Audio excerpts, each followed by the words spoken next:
Hello students, look at this question number 57 from chapter number 15 of HC Verma.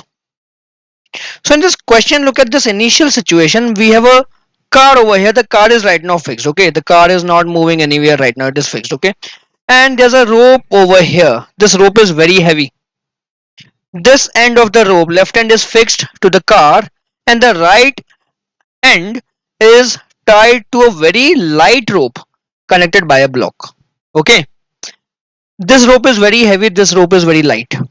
That means what we can think of it is that we can treat this rope to be almost massless. We can treat this to be massless rope.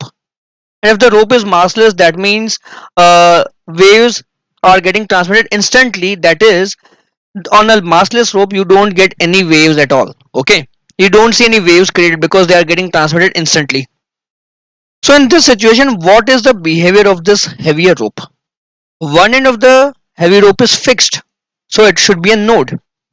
Okay, this end should be a node, but this end is basically attached to nothing.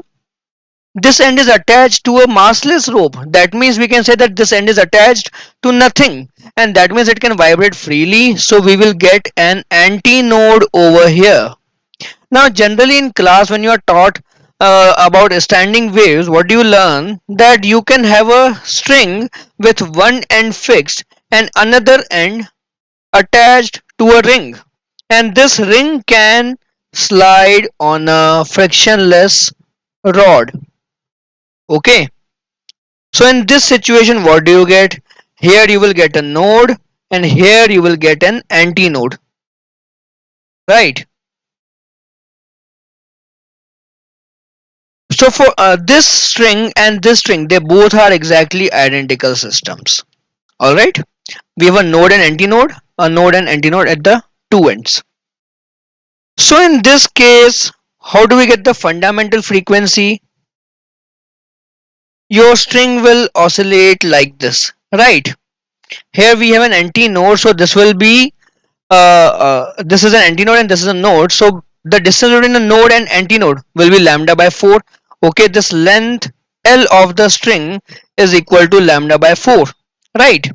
Or you get lambda to be equal to 4L, then the fundamental frequency becomes V by lambda or V by 4L. Same thing is happening in the string over here in the question. So we have lowest frequency equal to 120 Hz in this situation. So 120 Hz equal to V by 4L. Then what else is given? Now we have to find that if the movable support is pushed to the right by 10 centimeters so that the joint is placed on the pulley, what will be the minimum frequency at which the heavy string can resonate? Now see, this cart, this block is being moved to the right by 10 centimeter. Then this end is moving to the right by 10 centimeter, and this end is also moving to the right by 10 centimeter and reaches the end of the pulley. Okay, and then we draw the system again. So now since the block has been moved to the right, so now a string is placed over here like this. The massless string is completely down. The block has gone down by 10 centimeter, right? Now this end of the string is already a node. This is already a node.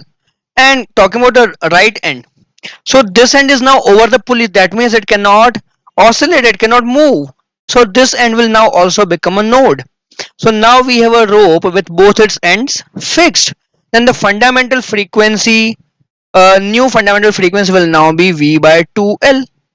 But we have already calculated V by 4L equal to 120. So V by 2L will become 240 Hertz. So this is the new fundamental frequency in the system.